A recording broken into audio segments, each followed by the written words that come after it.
Ada satu isu mengatakan yang penting percaya saja, sekali selamat tetap selamat. Ya, yang penting percaya. Kita bebas melakukan apa saja, yang penting kita percaya. Dan sekali selamat tetap selamat. Mari. Bagaimana kita menanggapi ini? Yuk, ikutin terus videonya.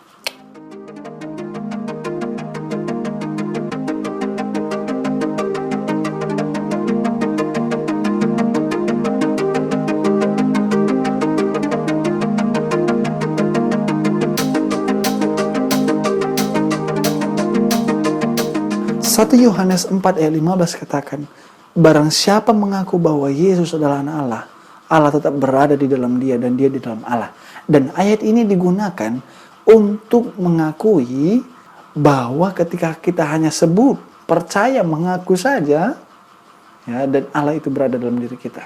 Tidak peduli dengan apa yang kita lakukan. Sehingga muncul statement sekali selamat tetap selamat.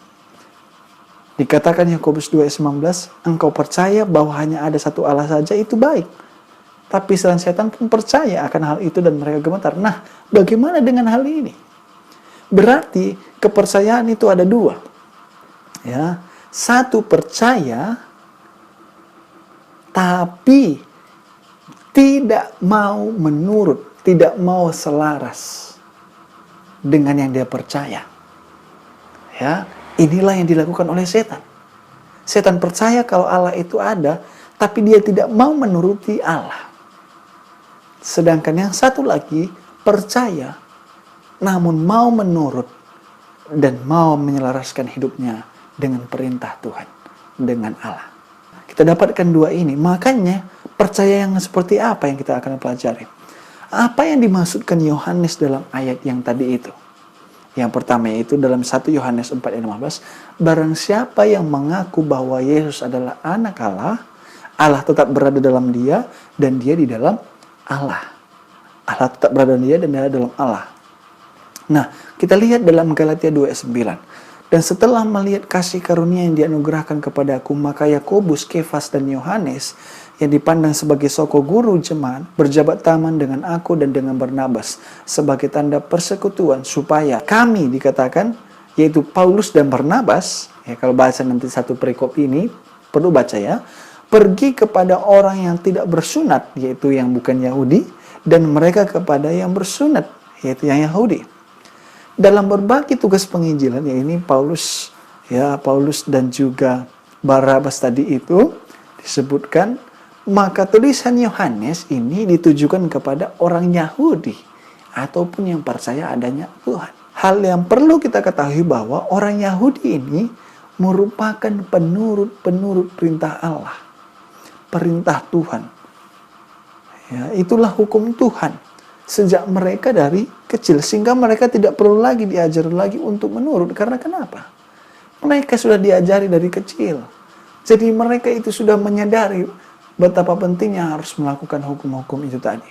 Dan dikatakan di sini, yang terpenting di sini adalah percaya kepada Yesus, sehingga Yohanes menekankan kepercayaan ini kepada orang Yahudi. Nah, jadi persoalan pada saat itu adalah mereka menuruti itu hukum-hukum, tapi tidak percaya kepada Yesus. Ini menjadi masalah. Dan Yohanes menekankan itu kepada mereka, yaitu untuk percaya kepada Yesus yang dipesankan kepada orang Yahudi. Tapi Yohanes tetap mengingat kepada orang Yahudi supaya penurutan jangan jadi kendor meskipun percaya. Ya. Kata Yohanes tadi bahwa kamu harus percaya. Tapi kata Yohanes lagi, dijelasin lagi, meskipun kamu percaya, jangan sampai penurutanmu menjadi kendor, lupa akan Tuhan. Ya, makanya percaya yang mana tadi yang kita pilih? Kalau yang ini mengikuti yang si jahat ini tadi. Kalau yang percaya tapi diikuti dengan penurutan, itulah yang juga dianjurkan oleh Yohanes. 1 Yohanes 2:3 katakan, dan inilah tandanya bahwa kita mengenal Allah, yaitu jikalau kita menuruti perintah-perintahnya. Bukan saja kita percaya, tapi kita juga menuruti perintah-perintahnya. Kita harus ingat itu. Sebagian orang mengatakan tidak perlu penurutan kepada perintah Tuhan, sebab yang terpenting adalah hanya percaya saja. Inilah orang-orang yang mengatakan percaya saja cukup. tapi bertentangan dengan apa yang kita bahas ataupun Alkitab katakan. Ya, yang penting kita ini percaya saja. Iman dan pengakuan sangat penting artinya. Kita percaya dan kita akui sangat penting. Tapi percaya saja itu tidak cukup. Karena percaya atau iman kita harus dibuktikan oleh penurutan kepada Tuhan. Harus dibuktikan. Ini yang jangan sampai salah tangkap kita. Karena ada orang menganggap percaya cukup, penurutan belakangan, nggak perlu. Ya, karena orang yang beriman dikatakan dalam Yakobus 2:22 bekerja sama dengan perbuatan-perbuatan, dan oleh perbuatan-perbuatan itu iman menjadi sempurna. Kita bisa dikatakan beriman ketika kita dapat merefleksikan juga penurutan akan melalui perbuatan-perbuatan kita, yaitu kepada perintah Tuhan. Inilah iman yang sempurna yang dikatakan oleh Yakobus 2 ayat 22. Dan ayat 26 dikatakan dalam Yakobus 2, sebab seperti tubuh tanpa roh adalah mati. Ya, tubuh kita ini kalau tidak ada nafas ataupun roh itu mati, demikian juga iman tanpa perbuatan adalah mati. Sehingga kita dapat mengerti percaya itu harus diikutkan dengan perbuatan. Ya, supaya jangan kita salah mengerti terhadap kata percaya ataupun iman ini. Iman dikatakan iman ketika kita mengikutkannya dengan perbuatan-perbuatan kita. Inilah yang disebut dengan iman. Dikatakan di dalam Ibrani 11 ayat 6, tetapi tanpa iman tidak mungkin seorang berkenan kepada Allah. Ya, sebab barang siapa berpaling kepada Allah, ia harus percaya bahwa Allah ada dan bahwa Allah memberi upah kepada orang yang sungguh-sungguh mencari Dia dan melakukan segenap perintahnya. Bagaimana cara kita bertumbuh dalam iman kita? Dikatakan dalam Roma 10, kita ayat 17, kita harus mendengarkan oleh firman Kristus. Ya, kita harus mendengarkan karena kenapa? Firman itu adalah ilham Allah yang fungsinya untuk mengajar, untuk menyatakan kesalahan, untuk memperbaiki kelakuan, dan untuk mendidik orang dalam kebenaran. Sehingga ketika kita percaya kepada Kristus, kita akan dengarkan perkataannya. Perkataan itu akan menghasilkan penurutan, mendidik kita dalam kebenaran, yang juga menunjukkan kepercayaan kita. Karena kita sudah mendengar berita baik ini, seperti mereka tadi itu, didengar oleh mereka berita ini, tapi tidak berguna bagi mereka karena mereka tidak melakukannya dengan percaya. Jadi ketika kita dengarkan perintah ini ataupun firman pada saat ini nggak akan berguna ketika kita tidak melakukannya. Tapi ini berguna ketika ini kita praktekkan dalam kehidupan kita, yaitu percaya. Ya, karena Ibrani 4 ayat 2 katakan, karena kepada kita diberitakan juga kabar baik kesukaan sama seperti kepada mereka, tapi firman pemberitahuan tidak berguna bagi mereka. Karena mereka tidak percaya, tidak lakukan hal yang demikian. Dan 1 Yohanes 5 ayat 14 katakan, dan inilah keberanian percaya kita kepadanya, yaitu bahwa Ia mengabulkan doa kita jikalau kita meminta kepadanya menurut kehendaknya. Ya, dan hal ini dibuktikan melalui apa? Ketika seseorang itu berdoa, dia harus percaya. Ya, Lukas 5 ayat 2 menyebutkan bahwa ketika Yesus melihat iman mereka, berkata-Hai saudara, dosamu sudah diampuni. Di dalam Efesus 2 ayat 8 juga katakan, sebab karena kasih karunia kamu diselamatkan oleh iman. Itu bukan hasil usahamu, tapi pemberian Allah. Jadi kata-kata selamat, sekali selamat tetap selamat, ini kurang tepat. Ya, kita selamat hanya oleh karena iman kepada Kristus. Ya, dan itu diberikan atas kasih karunia-Nya. Tapi iman itu, iman yang sempurna itu harus menghasilkan perbuatan. Ya, harus menghasilkan perbuatan sebagaimana Kristus. Ketika dia mengandalkan Tuhan, percaya kepada Tuhan juga kepada Bapaknya, dia menghasilkan perbuatan-perbuatannya itu.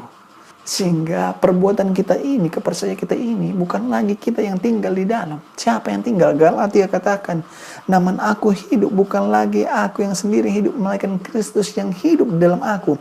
Ketika aku percaya kepada Kristus, aku menyerahkan diriku kepada Kristus. Dan perbuatanku ini bukan lagi aku yang mengerjakan di sini, tapi Kristuslah yang tinggal. Sehingga aku melakukan semua yang selaras dengan perintah Tuhan. Ya, agar jangan kamu menjadi lamban, tetapi menjadi penurut mereka yang oleh iman dan kesabaran mendapatkan bagian dalam apa yang dijanjikan Allah. Demikian juga halnya iman, dikatakan Yakobus. Jika iman tidak disertai perbuatan, maka halnya mati. Kita perlu ingat ini. Ya, ini makanya Tuhan katakan seperti ini. Bukan setiap orang yang berseru-seru, melainkan mereka yang melakukan kehendak Bapa. Itulah perbuatan-perbuatan yang dihasilkan oleh iman tadi itu. Yaitu melakukan segenap perintah-perintah Tuhan, kehendak-kehendak Tuhan, dan hukum-hukum Tuhan. Karena dikatakan bahwa Yesus bahwa hukum itu tidak satu pun aku hapuskan, justru aku tidak tiadakan itu, tapi aku menggenapinya. Dan tidak boleh satu titik pun dihilangkan dari itu sebelum semuanya terjadi. Jadi ingat, ketika kita menyatakan rasa percaya kita kepada Kristus, kita beriman kepada Kristus, itu harus menghasilkan perbuatan. Perbuatan akan apa? Menuruti perintah-perintah Tuhan, menuruti hukum-hukum Tuhan. Karena di dalam hukum Tuhan itu terdapat kasih kepada Allah dan kasih kepada manusia. 4 hukum pertama kasih kepada Allah, dan 6 hukum terakhir kasih kepada manusia. Itulah makanya Tuhan katakan dalam Matius, hukum manakah yang terutama? Hukum Taurat, kata orang itu. Lalu dikatakan, kasihilah Tuhan Allah. Kemudian apalagi? Kasihilah sesama manusia seperti dirimu sendiri. Jadi kata Tuhan juga, jika demikian, adakah kami membatalkan hukum Taurat karena iman? Sama sekali tidak. Sebaliknya kami meneguhkannya. Jadi iman itu harus diselaraskan dengan penurutan akan hukum-hukum Tuhan, perintah-perintah Tuhan, kehendak Bapa. Sehingga dengan demikian, hukum kasih tadi itu, ya, 10 hukum kasih Tuhan itu tadi, itu diperjelas oleh Yesus. Dan itu fungsinya untuk menjadi cerminan bagi kita, agar kita mengetahui ketika kita ingin sama seperti Yesus, sama mau untuk mengasihi, kita bisa mengetahui apakah kita sudah mengasihi Allah atau belum, apakah kita sudah mengasihi manusia atau belum. Ya, itulah fungsinya hukum itu. Dan kesimpulannya bahwa manusia hanya bisa selamat oleh karena kasih karunia Allah. Dan kita respon dengan iman kepada Kristus, iman kepada Yesus. Tapi iman itu harus selaras dengan perintah-perintah Allah. Ya, seperti yang terdapat juga dalam 10 hukum Allah. Jadi perlu kita ingat ini. Jangan sampai kita salah mengerti. Sehingga dengan demikian, iman itu tetap menghasilkan penurutan akan perintah-perintah Allah. Ya, biarlah kiranya hal ini dapat membawa kita semakin lebih dekat kepada Tuhan. Dan iman kita membawa kita kepada kehendak Bapa. Dan kita pun akan diselamatkan oleh Tuhan. Jangan lupa untuk berserah. Jangan lupa untuk mengandalkan Tuhan senantiasa. Dan jangan lupa untuk di-subscribe dan bagikan kepada orang lain. Supaya orang lain juga merasakan berkat yang sama. God bless. Sampai ketemu pada video berikutnya. Dan ikutin terus.